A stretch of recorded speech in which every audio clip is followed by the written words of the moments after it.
laittaa ne kamerat kiinni sieltä, että ei häiritse sitten tätä webinaaria osanottajat.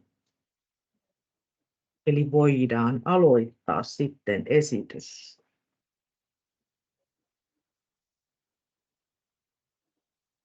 Eli meillä on tänään aiheena määräraha, asukastoiminnan määrärahat. Eli käsitellään sellaista, että nyt tuli esille meille oikea. Eli asukastoiminnan määrärahat, eli suuruuden määräytymistä, sitten mihin sitä määrärahaa voi käyttää ja miten sitä määrärahaa käytetään. Nyt tällä kertaa me ei puhuta ollenkaan siitä, että tämmöisistä määrärahan tilitykseen liittyvistä asioista, niistä meillä on sitten oma webinaari syksyllä. Määrärahan suuruus, eli asukastoimikunnalla, entisellä talotoimikunnalla, niin määräraha on 200 € plus sitten vielä 13 € aina asuntoa kohti. Kuitenkin miniminä aina 300 €. 600 €, sori, hyvä, että täällä kaverit korjaa, kun minä puhun ihan höpöjä. 600 € ja sitten enintään 2200. Sitten aluetoimikunnalla, eli entisellä vuokralaistoimikunnalla, on 250 € per kohde, kuitenkin vähintään 2,5 tonnia ja enintään 10 000. Ja asukasneuvottelukunnalle annetaan 15 000 €. Ja tästä asukastoimikunnan rahasta tämmöinen 200 € on tämmöistä korvamerkittyä rahaa kokouskuluihin. Eli se on tämmöistä rahaa, mistä asukastoimikunta voi itse päättää omaan kokoustoimintaan, tämmöistä tarjoulukuluja, mustekasetteja ja muita. Eli sitä ei esimerkiksi asukkaiden kokous voi päättää ottaa niin kuin vaikka kukkarahoihin tai muihin tämmöisiin asioihin. Ja tämä olisi myös hyvä olla ohjenuorana, että se olisi semmoinen sopiva summa myöskin käyttää tämän asukastoimikunnan näihin kokouskuluihin, että ei sen enempää sitten myöskään käytettäisi. Sitten on starttiraha, annetaan sitten uusien ja peruskorjattujen kohteiden kerhotilojen varustelua varten. Myönnetään tämmöinen 1 000 € erillisenä määrärahana kerhohuonetta kohden. Eli jokaista kerhohuonetta kohden, koska on olemassa myös niin onnellisia kohteita, joilla voi olla useampi kerhohuone. Eli isännöitsijä myöntää erillisen määrärahan asukkaiden kokouksen laatiman hankintasuunnitelman perusteella. No, tämä hankintasuunnitelma kuulostaa hienolta, eli se tarkoittaa ihan suomeksi sanottuna, että tehdään ostoslista siitä sitten, mitä sinne tarvitaan aina sinne kerhohuoneelle. Sitten tasavuosijuhlat on tasavuosijuhlia varten myönnetään pyynnöstä ylimääräinen määräraha, joka on kohteen vuotuisen perusmäärärahan suuruinen. Eli sitten tässä on nämä 10, 20, 25 ja niin edelleen nämä vuodet, joille saa tätä tasavuosijuhlarahaa. Eli tässä on myöskin sovittu sitten Hekan kanssa tästä, että kun sitä haetaan edellisenä vuonna PTS:n yhteydessä tätä tasavuosijuhlarahaa, että isännöitsijä sitten tiedottaa ja muistuttaa tätä asukastoimikuntaa näistä tasavuosijuhlista. Yleensähän ne asukastoimikunnat ne itsekin muistaa silloin, jos on vanha toimiva asukastoimikunta, mutta sitten jos on uusi, joka on vasta aloittanut, niin voi olla, että ei ole tämmöiset vuodet tiedossa. Sitten on tämmöinen peruskorjaus- ja uudiskohteiden valmistumisvuoden määräraha määräytyy valmistumiskuukauden perusteella. Ja siitä löytyy ihan tarkat ohjeet Hekalaiset.fi-sivustolta, koska siinä on ihan omat kommervenkit, että millä tavalla se tulee näiden kohteen tai siis sen peruskorjauksen tai tämän uudiskohteen valmistumiskuukauden perusteella. Ja sitten taas jos toi asukastoimikunta perustetaan tai valitaan luottamushenkilö tammi-kesäkuussa, niin sitten myönnetään ihan koko vuoden määräraha, mutta sitten taas jos loppuvuodesta perustetulle asukastoimikunnalle tai luottamushenkilölle, niin ne vaan saa sen puolet määrärahasta. Eli silloin näin toimitaan silloin vaan, jos on, ei ole ennen maksettu sitä määrärahaa.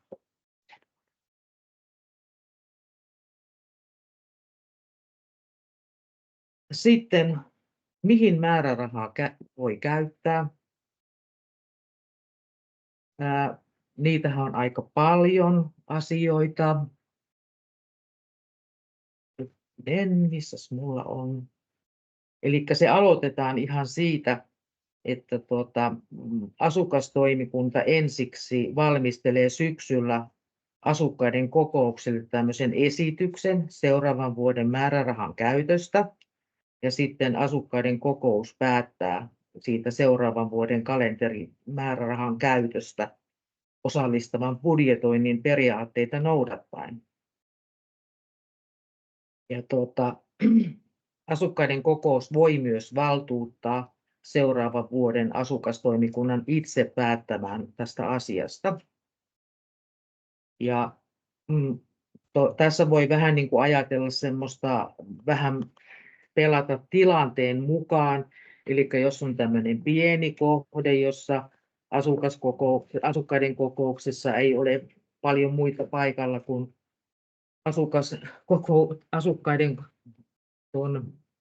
asukastoimikunnan jäsenet itse, niin siinä voi siellä kokouksessa jo miettiä vähän tarkemmin asioita, mutta sitten jos on iso kohde ja siellä on paljon porukkaa paikalla, niin sitten voi ottaa niin kuin vähän ideoita niiltä asukkailta.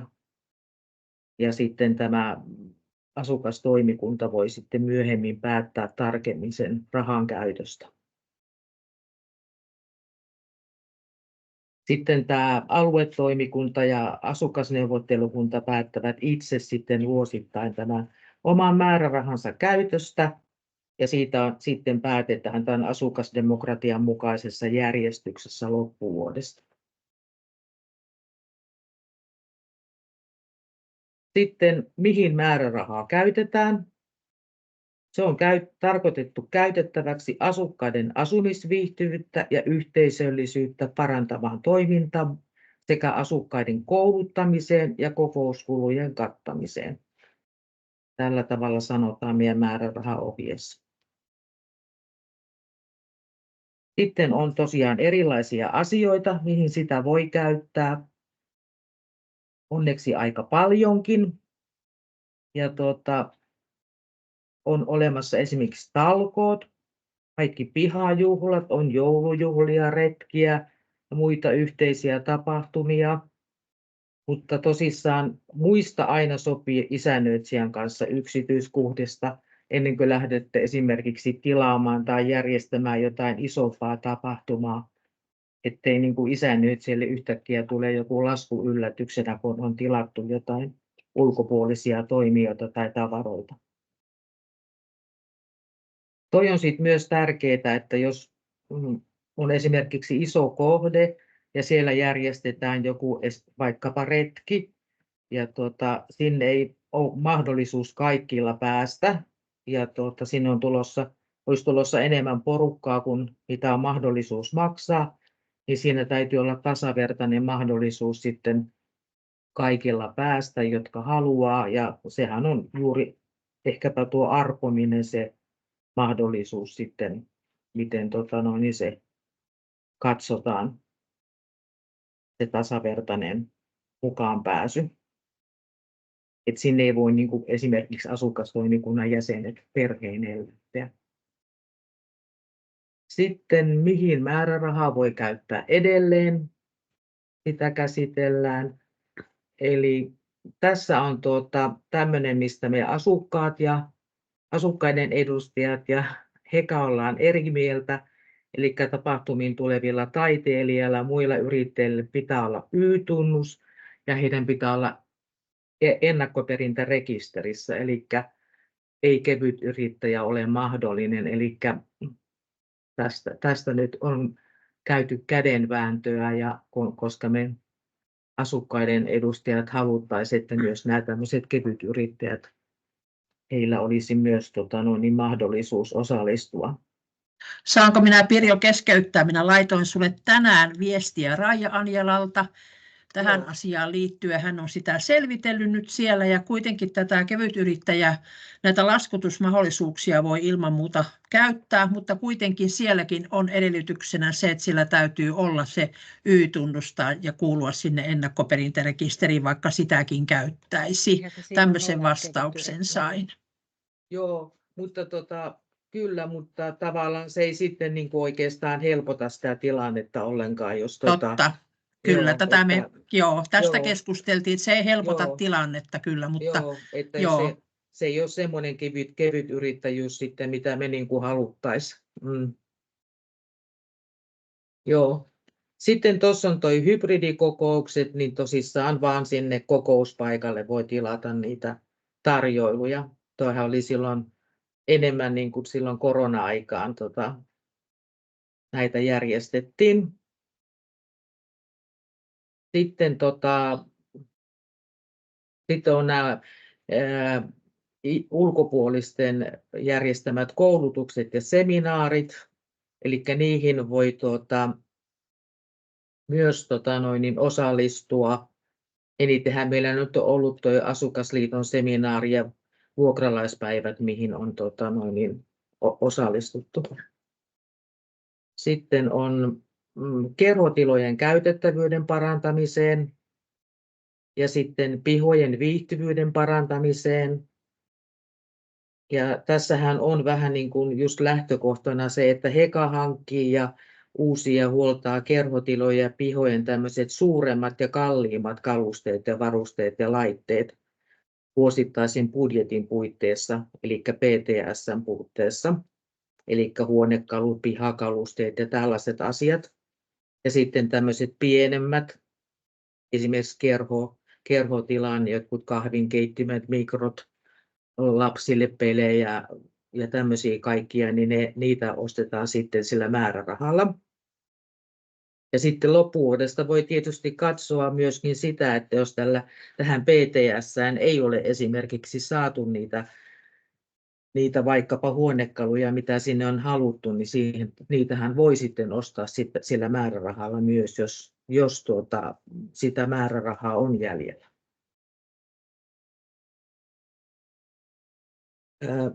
Sittenhän tässä on tämmöinen, että aluetoimikunta ja asukasneuvottelukunta voi kerran vuodessa tehdä tämmöisen laivaristeilyn, johon kuuluu buffet-ruokailu, jonka yhteydessä on hanaviini ja hanaolut tarjoulu. Eli tämmöinen hieno etu meille tarjotaan, koska muutenhan tämä on kokonaan kielletty kaikki alkoholitarjoilu tällä määrärahalla, mutta tämä on tämmöisen yhden retken saa tehdä laivalle aluetoimikunta ja asukasneuvottelukunta. Ja sitten asukastoimikunta voi myös kerran vuodessa pitää kokouksen jossain ravintolassa, mutta siihen ei saa sisältyä alkoholitarjonta. Eli esimerkiksi tämmöinen niin sanottu pikkujoulukokous sitten loppuvuodesta.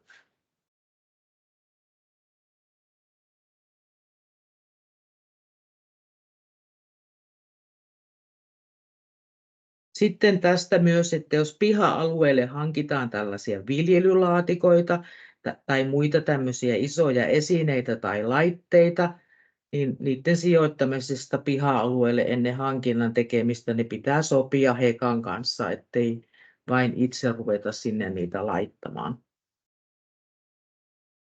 Sitten tähän on tullut taas muutos, eli pari vuotta ilmeisesti oli niin, että saatiin nämä kaasupullot kaasupullot ostaa niin, että, ja kaasupullon täytöt niin, että niistä niitä ei tarvinnut maksaa siitä määrärahasta, mutta nyt on taas niin, että sen kaasupullon täytön ja sen kaasupullon, niin se vähennetään sieltä määrärahasta, kun niitä käy ostamassa. Eli sen voi joko ostaa sieltä semmoisesta jostain S-myymälästä, jota on aika vähän meillä Helsingissä, mistä niitä voi hakea, tai sitten sen voi ostaa haluamastaan myymälästä ja sitten siitä saa isännöit sieltä korvauksen kuittia vastaan.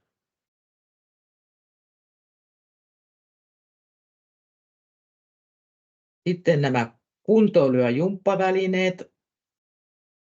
Eli Hekahan ei enää, tai siis uusia tämmöisiä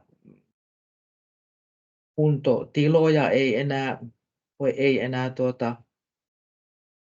saa niin kuin perustaa, ja myöskään nyt olemassa olevia kuntoiluvälineitä Heka ei enää kunnosta.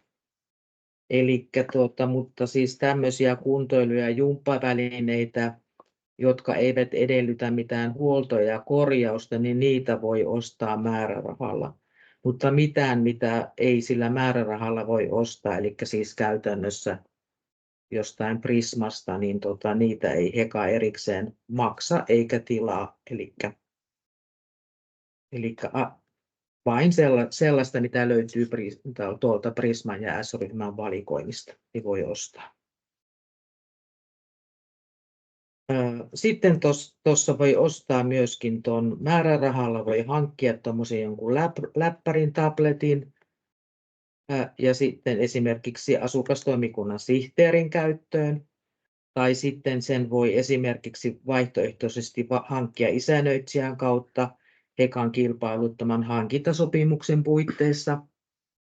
Ja Prismassahan on kyllä tällä hetkellä ihan hyvät valinnat läppäreistä, eli sieltä kyllä löytyy ja on monen tasosta, monen hintasta myöskin niistä valikoimista.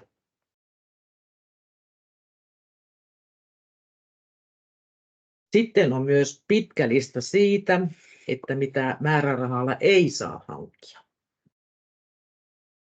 Ja ensimmäisenä on tämä, että määrärahalla ei saa hankkia sitä alkoholia, tupakkaa tai tupakkatuotteita, lahjakortteja, arpoja tai muita veikkaustuotteita eikä polttoainetta. No, tätä alkoholia on mainittu siellä määrärahassa ja käytön ohjeissa niin monella eri tavalla ja monessa eri kohdassa, että varmasti tulee ymmärrettyä, että sitä ei varmasti saa hankkia, mutta minä nyt tässä nyt sanotaan yhden kerran, että sitä alkoholia nyt ei sitten saa hankkia. Ja paitsi nyt poikkeus on sitten tämä kerran vuodessa tämä laivamatka. Ja tuossahan on olisi niin hirveästi helpottaisi tätä asiaa se, kun sinne S-Business-korttiin olisi saatu se rajoitus, että sillä S-Business-kortilla ei pystyisi ostamaan näitä asioita, mutta sitä ei ole sinne vieläkään pystynyt S-ryhmä tekemään, vaikka sitä on toivottu monta vuotta.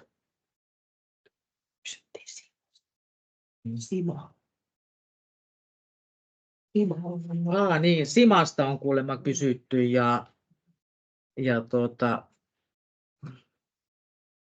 se pitää olla sitä 0% Simaa valitettavasti joka tapauksessa. Semmoista, mitä on myytävänä kaiken varmuuden välttämiseksi.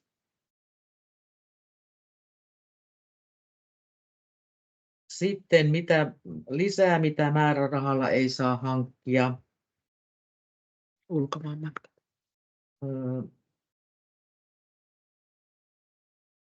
Miksi mä tuosta vielä sanot jotain? Niin joo, siis ulkomaille suuntautuvia matkoja ei todellakaan saa tehdä, paitsi sitten siinä on myöskin poikkeus sitten tämä laivamatka, vaikka se olisi vaikkapa Viroon, niin se on mahdollista tämä kerran vuodessa. Ja sittenhän esimerkiksi vuokralaispäivät on myöskin ulkomaille, mutta se on myös mahdollinen. Mutta mitä määrärahalla ei saa hankkia lisää, on sitten vielä. Eli mitä määrärahalla hankittuja tavaroita ei saa ottaa kenenkään omaan käyttöön, esimerkiksi tietokoneet. Ja tosissaan, ja sitten jos esimerkiksi vaikka sihteerille tai puheenjohtajalle on ostettu se tietokone, niin sitten kun hän eroaa siitä tehtävästä, niin se on palautettava. Ja sitten on myöskin tietysti niin, että kun nämä tietokoneet nykypäivänä vanhenee,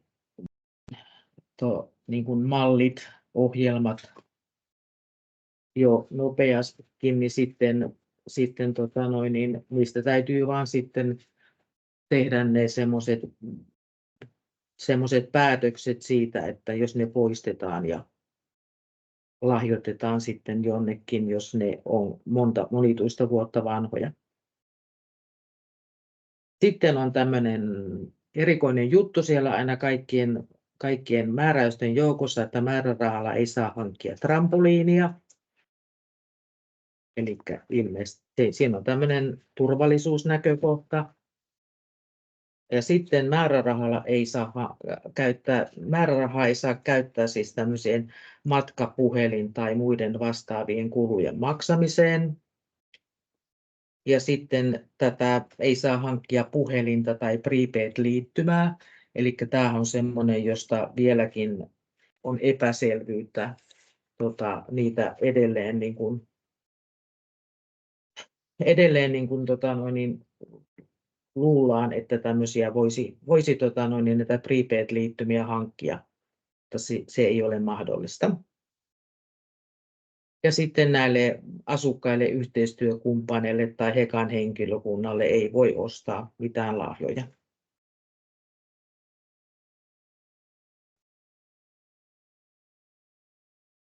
Sitten tätä määrärahaa ei saa käyttää minkään yhdistyksen tai siihen rinnastettavien muiden organisaation, niiden toiminnan rahoittamiseen tai tukemiseen tai jäsenmaksujen, avustuksien, tämmöisten liittymismaksujen muodossa.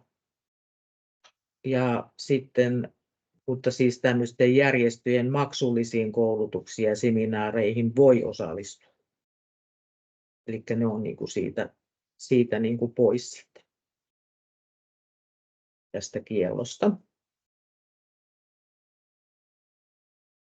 Miten sitä määrärahaa sitten käytetään? Siinä on tämä S-Business-kortti, meidän pääasiallinen käyttötapa. Eli kortti on kaikilla toimikunnilla käytössä ja asukastoimikunnilla on se yksi kortti ja aluetoimikunnalla ja alueneuvottelikunnalla on 2 korttia. Ja sitä korttia pyritään aina käyttämään ensisijaisesti, jos tuote tai palvelu löytyy sieltä S-ryhmän valikoimasta. Ja sieltä S-ryhmän sivulta löytyy tietoa siitä, että mitä sieltä on niin kuin mahdollisuus käyttää sillä S-Business-kortilla. Onko meillä muuten onko siellä hekalaiset sivustolla? Sieltäkin löytyy lista. Tietenkin sekin varmaan päivittyy että siis niin kuin, että mieluummin ehkä mä menisin ainakin katsomaan sieltä S-ryhmän omilta sivuilta, koska kyllähän heilläkin nämä eri yritykset voi siellä, sinne voi esimerkiksi ravintolapuolelle ja näihin niin tulla eri yrityksiä mukaan, mitä voi käyttää. Eli voi olla sitten, että siellä ei välttämättä se meidän sivuston yritykset pidäkään paikkaansa. Ja tuossahan on myöskin se, haluan nyt sanoa se, että mä olen esimerkiksi itse ollut mukana tässä tämmöisessä S-business-ryhmä työryhmässä ihan alusta asti mukana. Ja kyllähän meillä niin kuin on sekä asukkaiden että Hekan puolelta niin ollut se ongelma juuri se, että sitä ei ole kyllä juurikaan sieltä S-ryhmän puolelta, niin sitä korttia ei sitä ole kyllä kehitetty ollenkaan semmoiseen suuntaan niin kuin me olisi haluttu, eli se on pysynyt aika lailla samanlaisena, että siihen ei ole tehty niin semmoisia parannuksia, mitä me olisi niin kuin haluttu. Et sieltä annetaan aina niitä lupauksia, mutta ei mitään oikein tapahdu sitten kuitenkaan. Kirsi voi tämän varmaan vahvistaa. Joo, kyllä Jos just tänään Raijan kanssa tästä puhuttiin kanssa Joo. ja pohdittiin, että hirveän hidasta on niiden nämä, mitä on tuotekehitykseen laitettu ja luvattiin taas, että tämän vuoden lopulla palataan asiaan, että hyvin on hidasta valitettavasti. Joo, sitten on nämä seuraava. Tämä on seuraava. Joo. Eli sitten mennään tähän S-Business-kortin käyttöönottoon vielä. Eli toimikunta tekee sitten siellä järjestäytymiskokouksessa sen päätöksen, kuka on kortin käyttäjä. Ja sitten se päätös lähetetään siellä sähköpostitse oman alueen isännöitsijä. Ja sitten jos kyseessä on kortinvaihto toiselle jäsenelle, niin mukaan lomake täytettynä, jolla kortti luovutetaan, joka löytyy täältä Hekalaiset-sivustolla. Ja tämän jälkeen sen kortin voi luovuttaa. Ja sitten isännöitsijä laittaa linkin, jolla uusi käyttäjä saa tämän mobiilisovelluksen käyttöön. Joo, ja eli me voitaisiin tässä vaiheessa vaikka katsoa sieltä Hekalaiset-sivustolta se.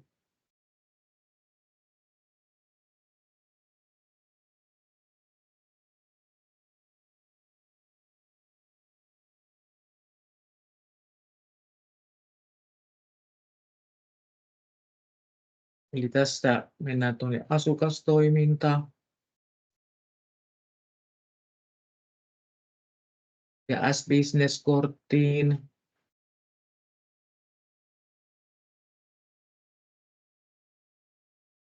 Ja sitten täällä on tämmöinen kuittauslomake.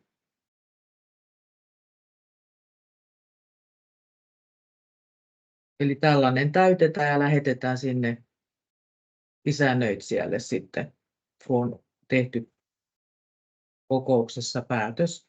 Eli tämähän on siitä kätevä, että silloin kun tämä henkilö vaihtuu, niin tässä ei tarvitse mennä minnekään kenenkään, vaan isännöitsijä sitten vaan siirtää tämän kortin, tai se sama kortti siirtyy toiselle henkilölle ja isännöitsijä laittaa tämän mobiilisovelluksen sitten uudelle henkilölle. Mutta sitten vähän enemmän on sitten tehtävää siinä vaiheessa, että jos on uusi toimikunta kyseessä tai käyttäjä, niin silloin tuo isännöitsijä ilmoittaa, että milloin se kortti on noudattu tätä Hekan asiakaspalvelusta, että silloin täytyy sitten sen uuden käyttäjän mennä sinne Hekan asiakaspalveluun. Sitten meillähän on Ikean kanssa sopimus ja toimikunnat voivat tilata isännöitsijän kautta sieltä esimerkiksi huonekaluja, astioita ja tällaisia asioita. Ja sitten isännöitsijä vähentää sen summan sieltä määrärahasta. Ja huonekalulle voi tilata myös sellaisen kokoamisen, mutta se myöskin vähennetään siitä määrärahasta ja se on aika hintava se kokoaminen, että tietysti aina on hirveän hyvä, jos on mahdollista ja semmoisia ihmisiä siellä toimikunnassa, että se pystytään itse kokoamaan. Ja tämä ei kuulu millään lailla huoltomiesten tehtäviin, eli se on ihan meidän omaa hommaa.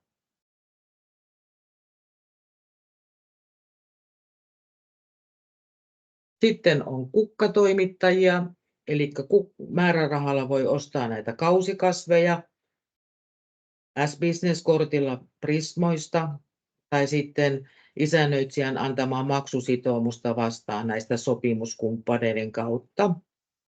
Ja siitä on myös se ohje löytyy sieltä Hekalaiset-sivustolta. Ja nyt siellä on just tämä hankintasopimus, uudet kohtapuoliin tulossa. Onko Kirsillä jotain kerrottavaa siitä? Ei ole vielä kilpailutusta saatu maailmalle, että meidän lakiosastolla on nyt aikamoiset ruuhkat ollut valitettavasti, mutta nämä vanhat sopimukset on kuitenkin voimassa vielä sinne kesäkuun puoleen väliin saakka. Eli ihan hyvinkin ennättää vielä hankkia, ehtii mennä yöpakkaset ohi, niin ihan valtavan nätit kausikukkaset vielä tässä kesän alussa.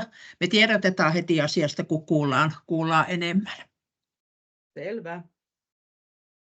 Sittenhän meillä on myös tämmöisiä kaikkia muita sopimustoimittajia olemassa ja niitä voi myös käyttää, jos on semmoisia tavaroita tarvitaan, jota ei ole mahdollista saada sieltä S-ryhmän valikoimista, niin sitten voi tiedustella isännöitsijältä, että onko se tuote Hekan sopimustoimittajien joukossa. Ja näistä nyt ei voi saada mitään listaa näistä muista sopimustoimittajista, koska nämä koko ajan vaihtelee nämä toimittajat sen perusteella, että kenen kanssa nyt on tällä hetkellä aina ne sopimukset olemassa. Mutta että sillä hetkellä, kun tarvitsee sitä tavaraa tai palvelua, niin sitten se on kysyttävä isännöitsijältä, jos sitä ei saa sieltä Prismasta tai jostain muusta S-ryhmän pisteestä sitä, mitä tarvitsee. Sitten on vielä tämmöistä aikatauluja loppuvuoden tilauksille määrärahasta.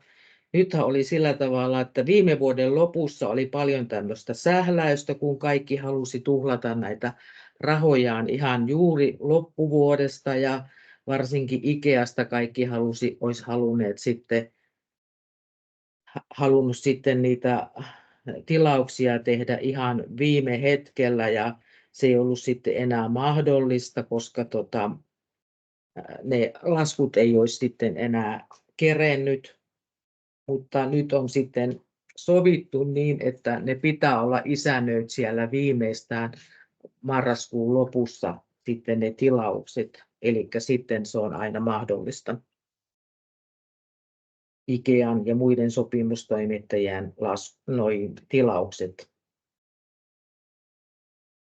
Ja olisi se tietysti ihan mukava niin kuin isännöitsijöidenkin kannalta se, että jos ei ihan viimeisenä päivänä sinne Prismaan rynnättäisi ostoksille, niin saataisiin se ne määrärahaselvityksiä niin kuin Hekan puoleltakin ne kiinni, että varmaan moni ehkä nyt tietää siitä kuitenkin ne hankintansa nyt vähän aikaisemmin kuin 31.12.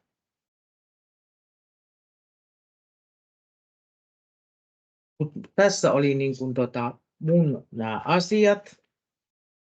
Ja paljon on kaikkia niin kuin sääntöjä ja säännön poikkeuksia, mutta niistä huolimatta niin nyt toivotaan kuitenkin, että jaksamista ja intoa näihin kaikkiin asukasdemokratian asioihin.